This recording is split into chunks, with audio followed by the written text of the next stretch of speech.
Welcome to In the News for May the 12th, 2023. I am Brett Burney from appsandlaw.com. And I'm Jeff Richardson from iPhone JD. Hey, Brett. Good to see you, Jeff. You know, one of my favorite things watching on Apple TV is like a lot of detective stories, you know, spy thrillers.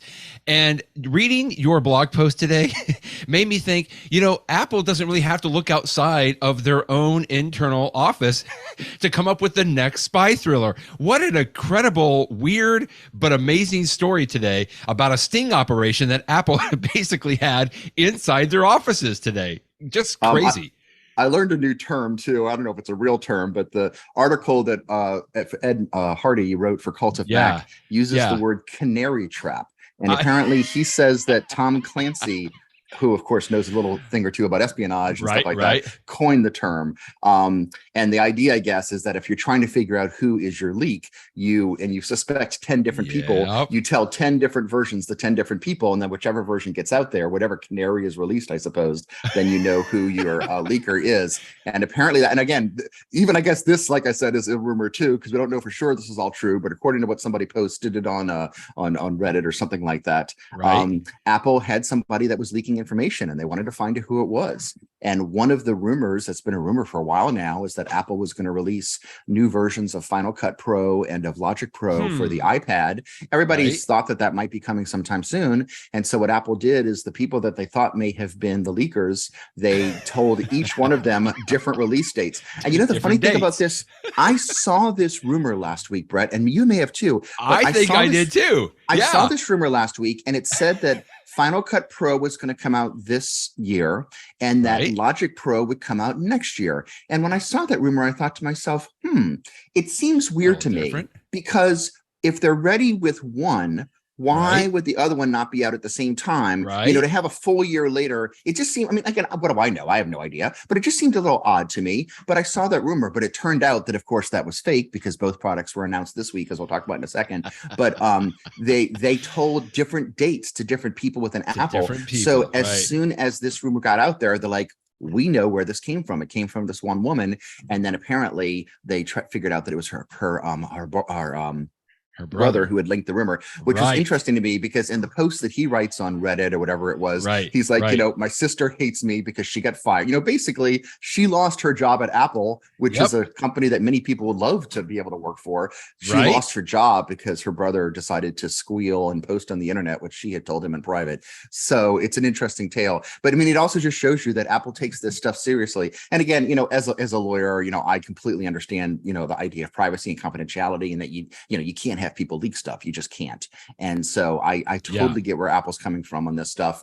You know, they're doing it just because they love to hold all the surprises for themselves because they want to be able to surprise people and control the narrative and tell the story as they want to tell it. So it was a fascinating story.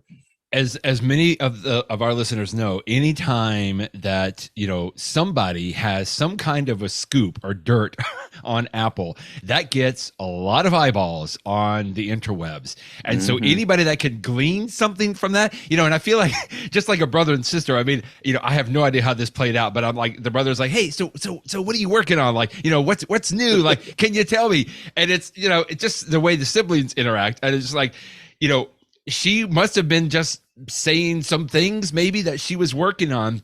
The other thing in this is a screenshot in the story that you're referencing here, where the leaker basically posted. I think you're right. It's on Reddit Mac or somewhere. Rumors. That's where he posted it. Mac Rumors. Exactly. And he was just saying, hey, it's not going well. Apple is bringing lawsuits against both of us individually. I mean, this is what he says. We don't know the truth of it. But I guess one thing, the legal mind in me, Jeff, he said, I'm gonna delete this account and, you know, delete everything right now. And I'm thinking, wait a minute now. If there's a lawsuit involved, you might need to preserve some of that information on there. And I feel e-discovery. I know. I've like always got your e-discovery hat on there, Brett. But it's like, you know, it's just to your point that you're saying. It's like if you are working at Apple, and sure enough, this the sister here did sign a non-disclosure agreement, right? When you sign your employment agreement, there are very specific terms that are very well known that you are not allowed to share information, confidential information outside of the company.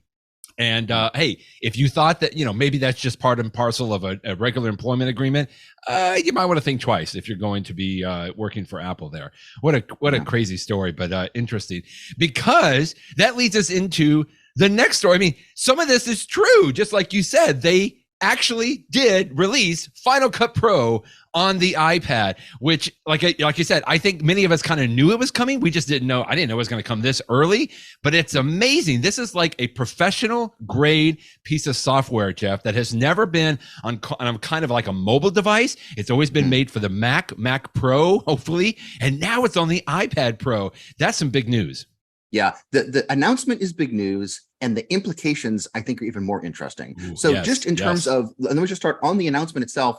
Totally looking forward to it, because I have used things like iMovie and clips on my iPhone and my iPad before, and they're nice ways to do some quick things with video. And sometimes I take a video of my daughter doing some sporting event, and I put a little quick video together and post it on Facebook or something like that. And it's fun to do stuff like that. But having the power of Final Cut Pro, even if it's not 100% the same as the version that's on the Mac, but if it has like a large number of the features, and it sounds like this is not going to be completely feature complete, but it's going to have a lot of good ones, plus some new features that don't even exist on the desktop version. So that's going to be great, that you'll be able to do some real powerful editing right there on your iPad. And I have, I learned this through photography, that I can edit photos on my Mac, and sometimes I do, but I actually enjoy editing photos on my iPad because I can use my Apple Pencil to very specifically clean things up. It's very precise, and there's just something about holding the screen in my hand, and I can sort of zoom in and see it. And so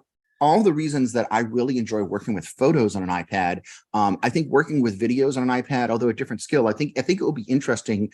I think it'll be equally satisfying. So I'm really excited for this announcement for Final Cut Pro. I don't use Logic, although I do enjoy playing music on the piano. I don't record music and anything like that. So, but I understand how people that are into recording music and recording different instruments to layer one on top of the other and different tracks, Final Cut, Logic Pro will be very exciting to them for the same reasons that Final Cut Pro is interesting to me. So great announcement. I can't wait to use this stuff. It comes out on, what is it, the 20, I put it in here and I forget. It's very soon. It's this month, the date that it comes out. The 23rd. May 23rd. Yep. So I cannot wait. So that's interesting. Okay, implications here. First of all, this is the first time that Apple has released professional software for the iPad, really of any kind. So that's really interesting. We've had, you can argue about whether things like Pages, I guess Keynote would be professional too, but but in terms of its professional stuff, and second of all, and related to that, it's a subscription. So this is new for Apple. Right now, Keynote, Pages, Numbers, those are all completely free. And now Apple is saying, and on the computer, I should mention, for people who don't know, Final Cut, for example, has been interesting because you had to buy it on the computer, but it was a one-time purchase, and Apple has never in the history of the product charged for upgrades. I think that when Final Cut first came out, it was like $500 or something like that. A number of years ago, they changed it to $200, and that's when I bought it, because I figured for $200, this is something I'm going to try. And I've now used it for so many years that I've way beyond gotten my $200 out of it. But now Apple is doing subscription prices, which of course we're seeing, all over the iPad for things. And so now you'll pay $50 a year for this. And I like the idea of subscription pricing. Maybe it doesn't worry me for Apple as much as other companies, but if I like a product, I want to pay for it continually so that the developer has an incentive to be improving it continually. So that aspect of it is interesting. And then one more thing I'll say is that this announcement totally could have been an announcement at the WWDC conference next month. And the fact that Apple said, we're just going to put this in a press release a month before makes me think, wow, if this big story is not big enough for WWDC, it gets me excited that they've got even bigger stories for next month at WWDC. So it's just lots of implications here. Totally agree on that. Honestly, that was probably one of the most surprising things. I'm like, the crowd at WWDC in just a few weeks, it was a perfect opportunity to release something like this and get a lot of buzz, a lot of people talking about it. Now, it's still getting a lot of buzz, but it's just like, why are, I heard somebody else say, that Apple is, quote, clearing the decks, right? They're just kind of getting some things out there so that they will have some extra time, maybe to talk more about some other devices or things that are coming out. And I know for those of us that follow Apple, that's a little exciting. And to your point quickly on the idea, like we've always had iMovie on the iPad, like you mentioned. We've also had GarageBand on the iPad and iPhone, right? Mm-hmm. And so right. Just what you were talking about, like on the professional versions of that, you know, I've seen people do amazing stuff with iMovie and amazing recordings even with GarageBand. Mm-hmm. And it's like, I assume those apps are still going to be available. Why wouldn't they be, you know, for both the iPad and for the iPhone?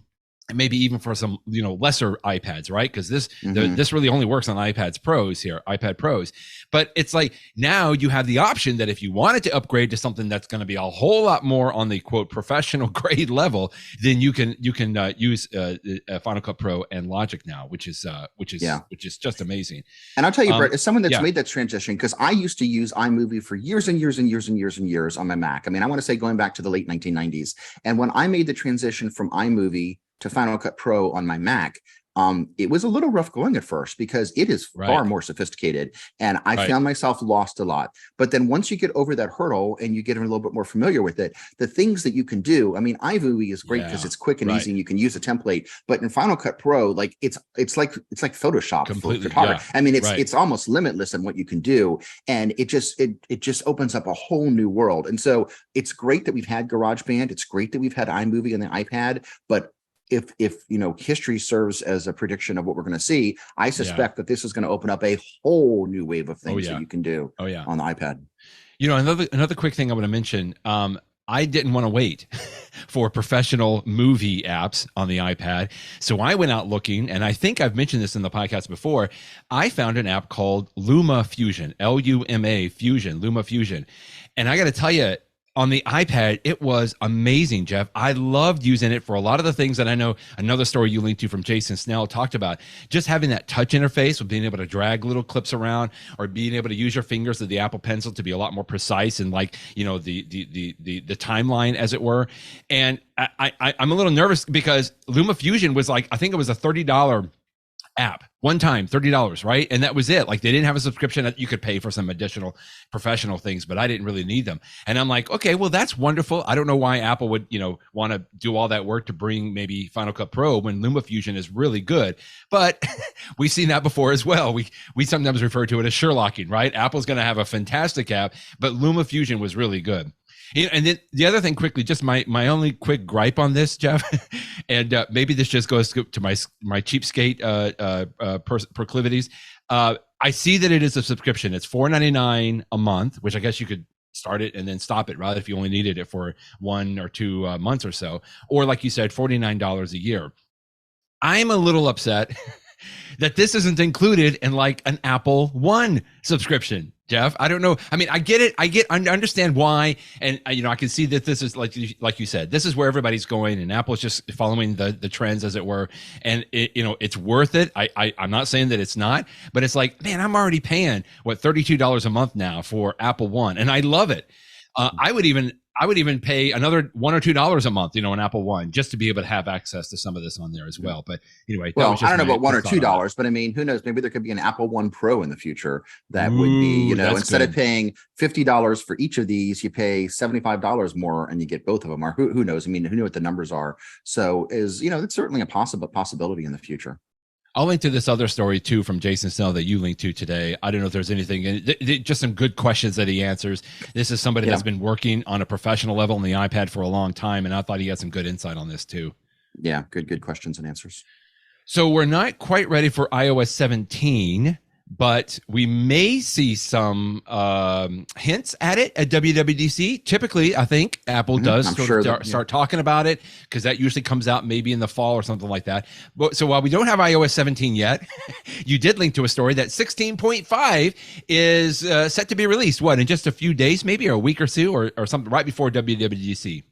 Exactly, because and I guess the only reason that Apple announced this is because they announced that they had some new watch bands, some new Pride watch bands, which of course come with different faces that work with them. And they said that, you know, the watch band and the associated face will be available when iOS 16.5 comes out next week. And so, hey, iOS 16.5 is coming out next week. It doesn't look like it's got any big changes. The one big change is that the way that the Apple News app treats sports. I'm sure there'll be some other updates. I mean, as you said, Brett, we are getting so close to iOS 17 that nobody expects to have big new features on iOS 16. It would not surprise me if this is the final release of iOS 16, you know, the 16.5, because we're only a month away. But then again, well, actually, I shouldn't say that because iOS 17 won't come out to the fall. So we may see more iOS 16, but I don't expect a lot more. I don't expect many more features to be. It's going to probably be bug fixes and, you know, little, you know, fixing things at the edges and stuff like that. Yeah. So, but anyway, look out for your phone, your watch, and everything else to get an update next week someday. You know,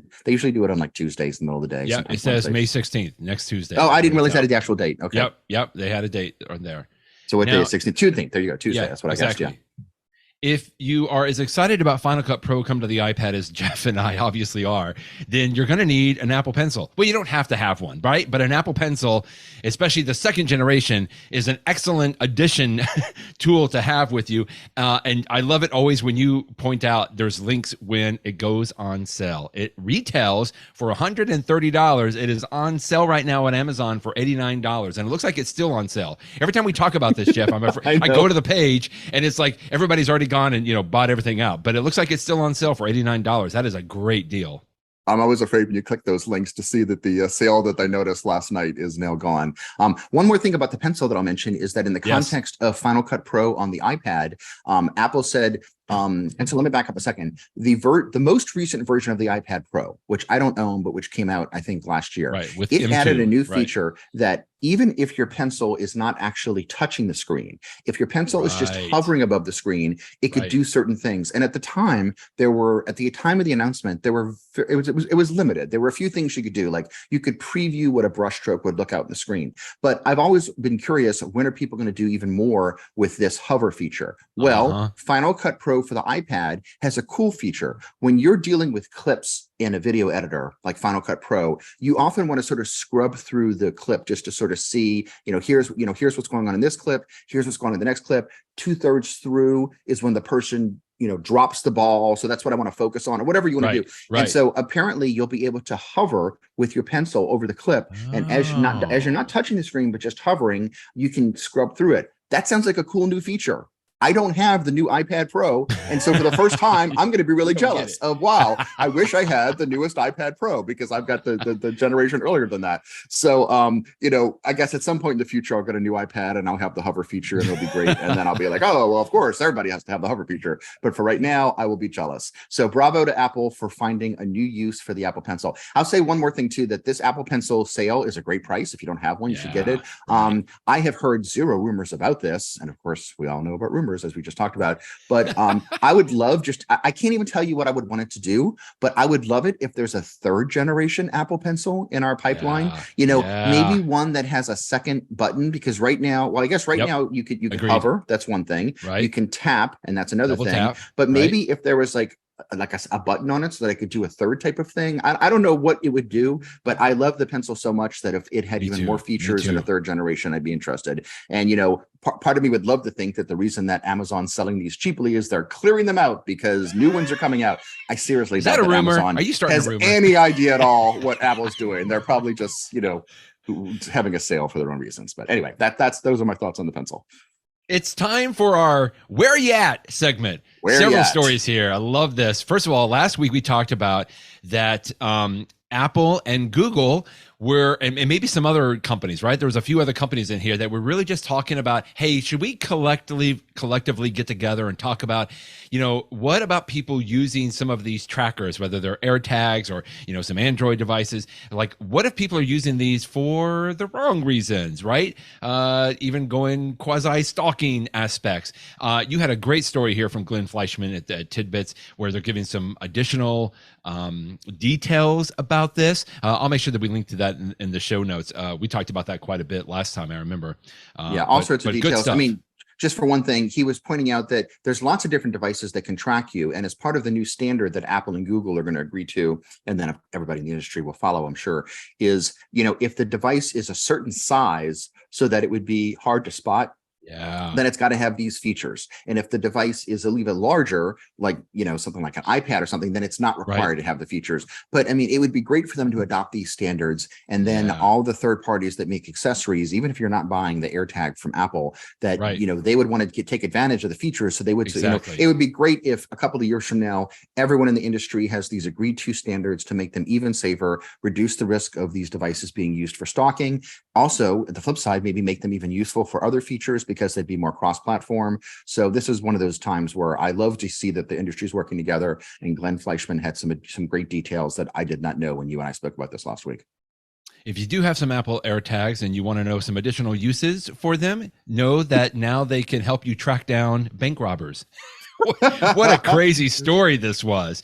It's like these are Brink's armored truck, right? They got held up by a couple of folks, but apparently Brink's, good for you, hid some AirTags in some of their money bags, right? Exactly. And so they were able to track the robbers to their location and arrest them and recover the money. Amazing. AirTags for the win.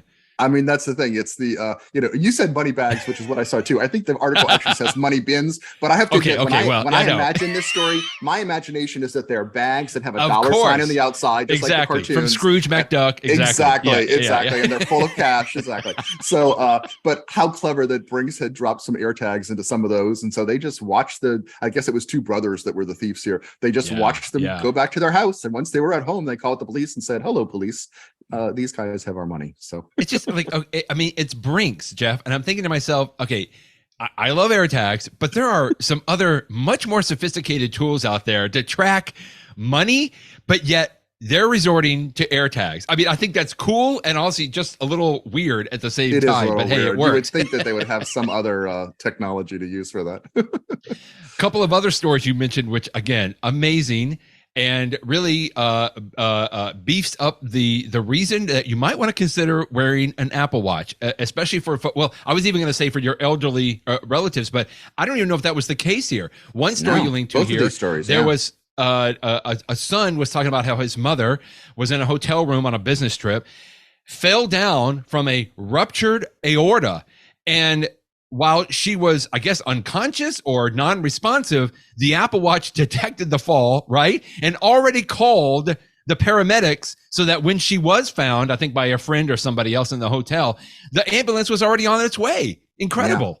Yeah, I mean, that's a story. It turned out that she was able to regain consciousness enough to text one of her friends who was also in the hotel. But by the time the friend got there, like you said, the ambulance was already on its way because it's done its job. And, that's one of these situations where, you don't think about it. But I mean, I go on business trips. I know that you do it even more than I do, Brett. And, when you're in a strange city, you're by yourself, no one's checking in on, have you reported, have you talked to your wife yet today? People don't think about it because you're doing other stuff. And so it's nice to know that if you just fall down in a hotel room, the Apple Watch can be there to protect you. That's great. And as you might imagine, the doctor said that she had a ruptured aorta, and one of the keys to treatment and to saving her life, I guess, ultimately was the immediate transport to the hospital. And in a similar weird story, this was out of Minnesota, I think, on that. That this gentleman was out in his, looks like it was like a cul-de-sac in his area where he was, where his house was. And there was this car that was doing donuts or something. He goes out, he gets hit by the car, falls unconscious, but yet his Apple Watch calls emergency services because it detected the fact that he was fallen. And I think, if I'm not mistaken in the story, it even sent a text to his wife, right, inside the house, so that they were able to come out and make sure that he was okay. And then ultimately he had to go to the hospital. He ended up being okay. He's got some ribs that are probably a little sore, but just incredible, again, from the Apple Watch. Yeah, I mean, that's the thing. You're in front of your own house. I mean, you think it's safe if you hear a noise to walk out the front of your own house and just sort of look into the street to see what's going on. And then little does he know, this teenager who was, driving crazily hits him and stuff. But yeah, I mean, we've mentioned this before, but you can control your emergency contacts so that if you fall, is Apple Watch going to call 911 or wherever you are in the world? It may be a different number. And is it going to call your wife? It's going to call your kid. You can configure all that stuff. stuff, and you should configure it, because nobody ever expects to be the person who falls in a hotel room because of a aorta, or gets hit in front of their own house because of a crazy teenage driver. So it's nice, that you can get some protection from this stuff. Goodness. That's the end of our Where You At segment. I love these stories that you have. Now to a totally different topic on here, but in the ever weird story, the ever increasing weird story of Twitter. If you're still using Twitter, good on you. I still follow it quite a bit, but you and I, Jeff, have talked several weeks ago about Mastodon, which is another service that you can switch to, and a lot of people are doing that right now. But one of the best apps available for getting on the Mastodon service or servers is called Ivory, from a company that we used to love anyway, from TidBITS, right? They used to make TweetBot, which I love, by the way. I still have that icon on my phone. And do you see it? I still have the app, even though when you open it, it tells you it's no longer available. But they changed the picture to like a little halo over the over the head of the Tweety bird. But anyway, Ivory for Mastodon. It's a great app, beautiful app. They're doing a fantastic job at TidBITS. And you linked to a story today where Felipe Esposito was just talking about what's new and sort of the updates.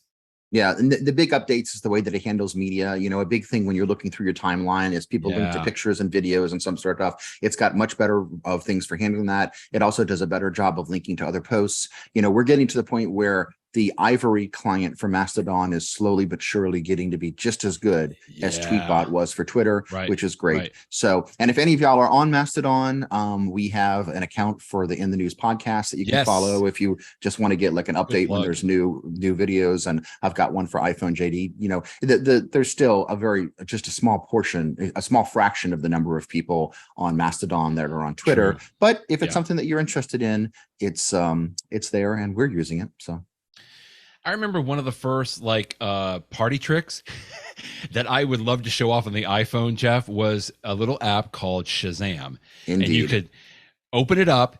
It would be listening to whatever song was playing on the radio or something, and it would tell you what the song was. And I just remember everybody was, wow, that's amazing. It was so good, in fact, that Apple subsequently acquired Shazam, and they kind of it's still a separate app even, right, Jeff? But you can I invoke it from Control Center, like it's sort of baked in now into the iOS system, which I still love.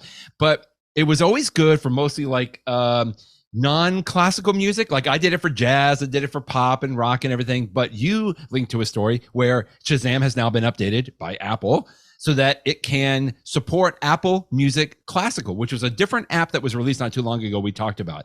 I'm just thrilled to see that Apple is continuing to put some resources into Shazam and the capabilities here.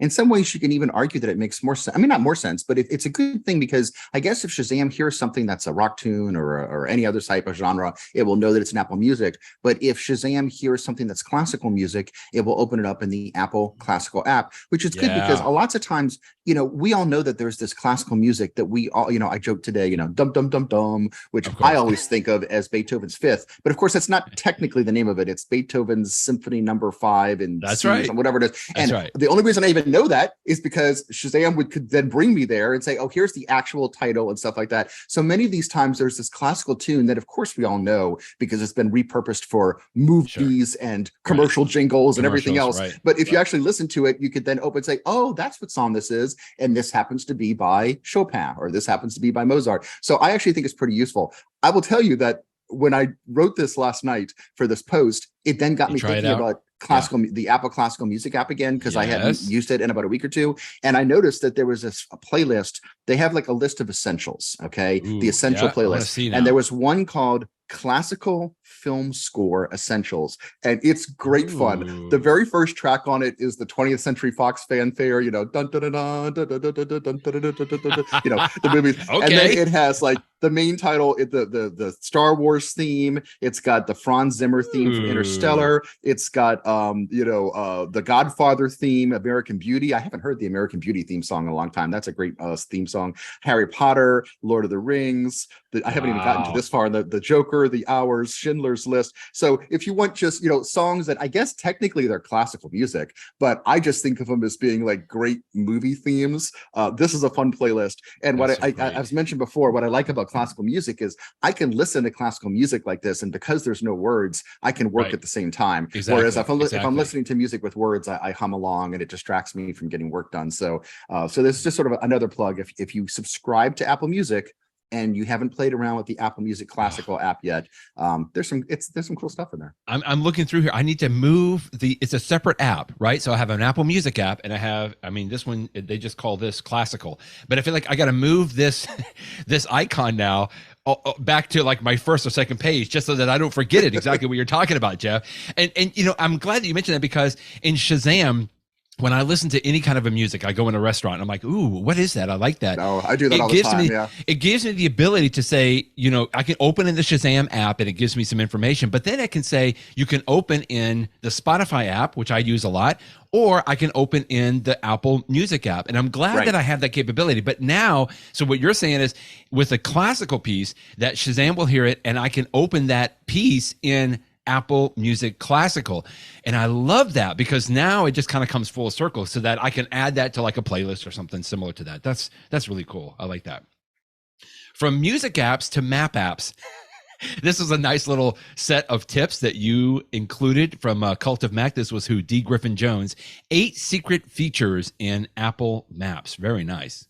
Yeah, and again, some of these you may already know about, but things like, navigating city and augmented reality, which you could do in some cities, switching between the satellite view and the sort of the map view, just because sometimes one makes more sense than the others. I mean, some of these are things that have been out there for a long time, but it's a nice sort of reminder, and different traffic views. I mean, that's one that you may not realize that like there's one view that gives you information on traffic and one view of the map that makes sense for driving, but a different view of the map that would make sense for walking around, and a different view for, and then they also had link in here to some pictures of, there's a couple of locations around the world, like airports and some malls, where the map, they've actually mapped the inside of the building, not just the outside of the building. Absolutely. So nothing new here, but good reminders of things that are in the Maps app that you may not have remembered. And I will just say, I'm usually one on the side of going to Google Maps. I know you go with Apple Maps, but 2 things quickly that I use that apply to both of these here. That first of all, I use that switching between the traffic kind of map, for cars, for driving, and the transit, because I go to a lot of large cities, and many times I would have to switch to a different app, like whatever the app would be for the San Francisco, or the Chicago RT, whatever it is. And it's like, now I just go in and say, no, I want to see the layer of the transit.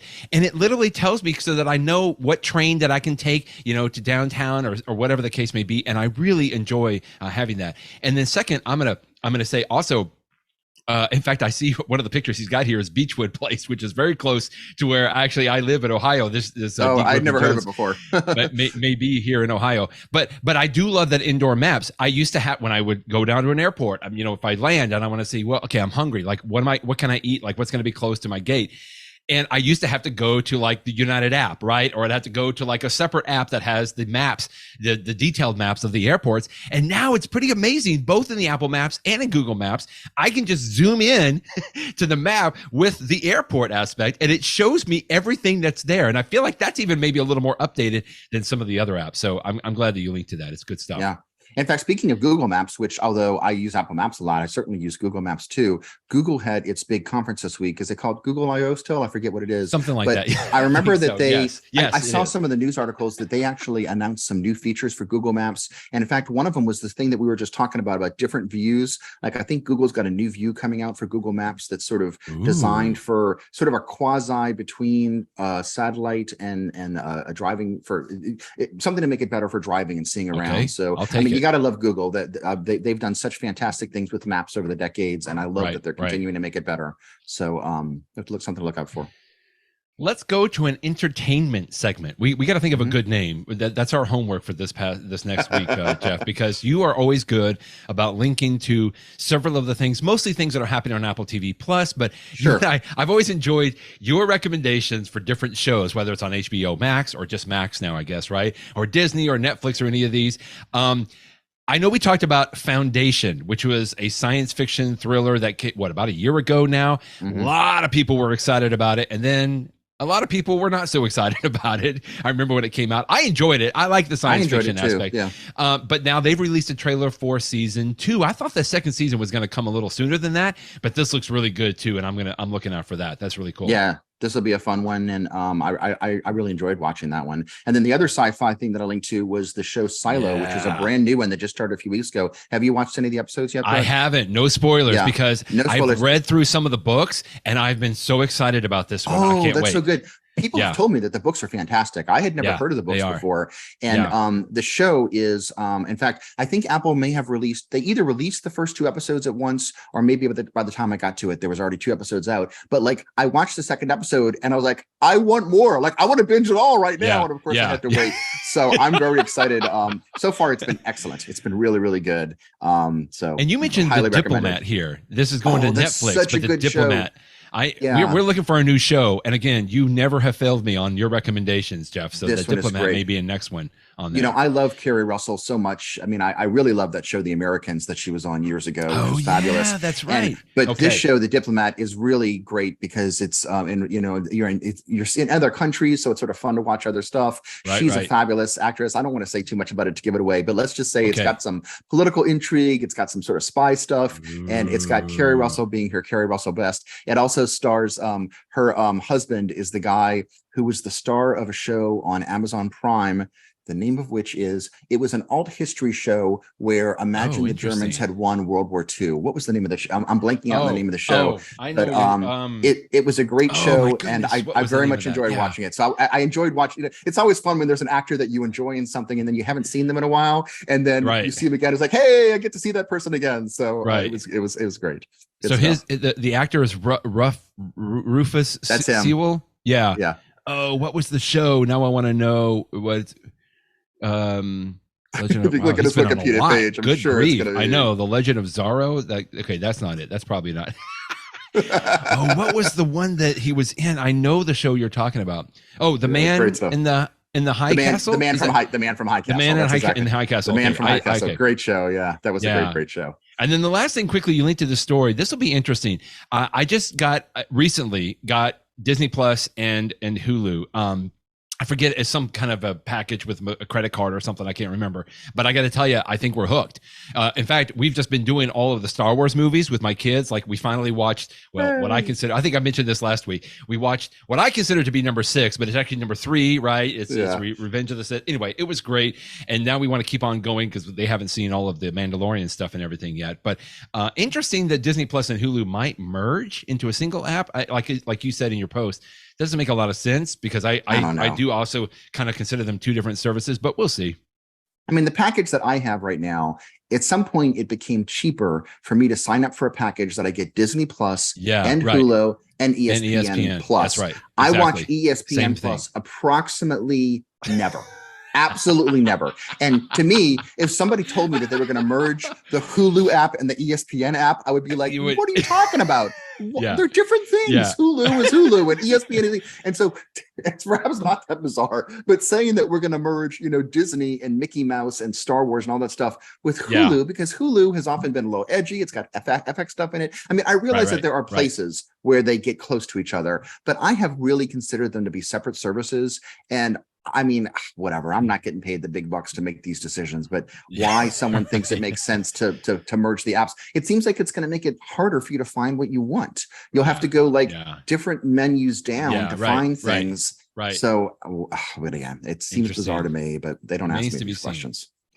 In the know. Let's do some tips. And because we were talking about maps, I have two quick ones. First of all, sort by distance. So whenever I travel, I go somewhere, or we're out running errands, and it's like, okay, we're hungry, we want to get to a restaurant. I love, and both in Google Apps and in the Apple Maps, you can just go and say tap restaurants, right?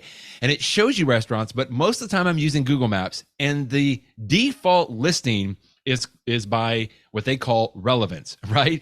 Which means it's just like, here are I guess the highest rated, here's what most people are looking at. And that's nice sometimes, but really what I want many times is I want, what's the what's the list of restaurants that are closest to me in order of closeness? Does that make sense? So that's sort by distance. So I wish I could set this by default, but I haven't been able to find how to do this. When I do it in Google Maps, I say restaurants, and then I immediately, there's a little drop down that says sort by, and I just go sort by distance and done, and then it gives me exactly what I want. And the same can be done in Apple Maps, by the way. I think you just slide to the horizontally to the left, and there's like a sort by option, and you can sort by distance. So I love doing that all the time. The second little tip that I have is only for Google Maps that I've been able to find here, at least. And I do this a lot when I'm in a different city, and I can always say, I want to walk from my hotel to this restaurant, right? And I can obviously say, get directions, and it shows me the directions, which is nice. And typically it'll show me how far of a walk, if it's 0.2 miles or something like that. But in Google Maps, I love this little tip that I have, that you can pull up a map wherever you are, and you can tap and hold on the map, and it basically drops a pin, right? It's kind of like the map nomenclature that you use. It has just a little, pin that it points in there. But if you scroll up a little bit, there's a little tiny button called measure distance. And I love this because it gives you like a little black dot that you can simply move the map around. And I can do a very precise measurement, like block by block or turn by turn, because I'm just following the map. And you can add points as you go. So if I want to walk to the library, I can say, okay, well, how far is it from my house, to 3 houses down, and then from there to the road, right? And then from that road to the next driveway or something like that. And I can drop all these little pins, and that measure distance tool just tells me the total distance, usually in miles, because that's what I'm looking at all there. But again, it's not so much different than the directions button, which I'm using constantly. But if I wanted something a little bit more precise, or I couldn't, they didn't have like a specific location where I was measuring a distance to, then I just use this little tool called measure distance. That is in Google Maps. I haven't been able to find something similar in Apple Maps, but those are my tips for the map tips today. Those are great. I didn't know about either one of those. And the first tip that you said, you mentioned it for Google Maps, but like as you were talking, I did not. Yeah. I had no idea this was in the Maps app. We were just talking about it. Oh, good. In the Maps app. So like, what I did is I did a search for the word pizza, to show pizza restaurants. Right. Okay. And I have a list of pizza restaurants, but I'm now seeing that there's a thing called, I can filter it, and there's a bar that goes vertically, and I can tap on open now. I can tap on all rated, top rated. Yes. But one of these is called sort by, and by default, it's sort by best match, but I see that I can change that to sort by distance and sort by ratings. Now, I don't know if I trust the ratings from Yelp or wherever they're getting them from, but distance is good. So that's how I'm doing it. So that you do the sort by, you change it from best match to distance, and you might get a pizza place that perhaps is not quite as good, but is a little bit closer. And if you're walking, maybe you don't care. That's a cool tip. I had no idea you could do that. Thank you. That's good. And if somebody knows how to set that by default, like that's what I want almost every time. I don't want relevance. I don't want like the ratings. I just want sort by distance.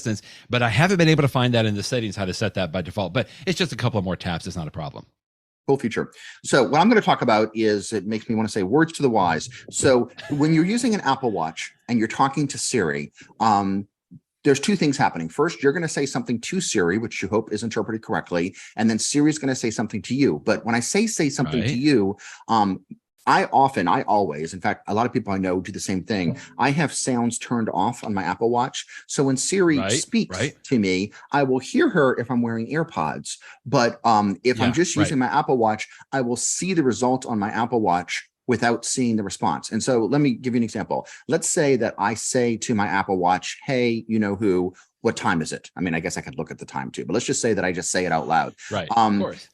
Do I actually want to see on my watch screen, hey, what time is it? And by seeing my words, it's a way to double check that Siri got it correct. Yeah. But it also sort of takes up space. I mean, I know what I said. I don't need to see what I said. So do I want to show that, or do I not want to show that?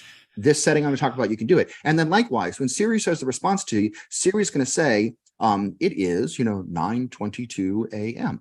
But then it's going to also show a clock that says 9:22 a.m. So do I need to see the words and the result, or do I just need to see the result? So I didn't realize this, but as I was digging around, you can actually set this, and you can set it in one of two ways. If you use the Apple Watch app on your iPhone, you go to Siri and then Siri responses. Or if you're on the Apple Watch itself, you could go to the settings app on the Apple Watch, and you can go to Siri and go to Siri responses. And when you're in there, you'll see two options. The first one is called Always Show Siri Captions. You can turn that on or off, and that is showing what Siri says on the screen. And again, if your volume is muted on your Apple Watch, you may want to always see Siri's words on the screen, because otherwise you're not going to see them at all, unless you have AirPods in. Second option is Always Show Speech, and you can turn that on or off, and that shows the transcription of your speech on the screen, which is, like I said, it's useful for double checking that I got it correctly. But sometimes it's actually, I don't want it on the screen. In fact, one thing that's been bothering me sometimes is sometimes I will turn on Siri by accident without realizing it. And then I look at my watch screen and it's got like the last two paragraphs of my conversation with my wife on there, which is a little freaky. Not that it's going to make it any less freaky if I don't see it, but maybe it won't bother me as much. So anyway, just I don't have a recommendation for which setting is correct. But what I do have a recommendation for is that you think about what makes more sense for you, because I discovered this feature recently and now I'm thinking about which one I prefer. And I'm sort of gone back and I don't know where I'm going to settle. I've sort of gone back and forth, but I like that this is something you can control. And I didn't realize until I found this setting that you can control it. I like the fact that I know that it's there. I have Siri captions turned off, but I have Always Show Speech.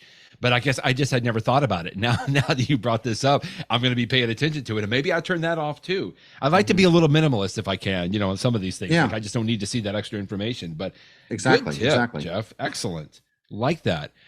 Well, thank you, everyone. Hey, we are just always so thankful for everyone that listens. And if you like it and you're interested in helping us out, think of one person you could just forward the In the News website to. It's inthenewspodcast.com, I think is our website, correctly, Jeff? And it just has a listing of all of the episodes that we've released. So anyway, we just are always thankful for you guys listening. So thanks for sticking with us. And Jeff, always thank you as well, my friend. We'll talk with you next week. Thanks, Brett. Bye-bye, everybody.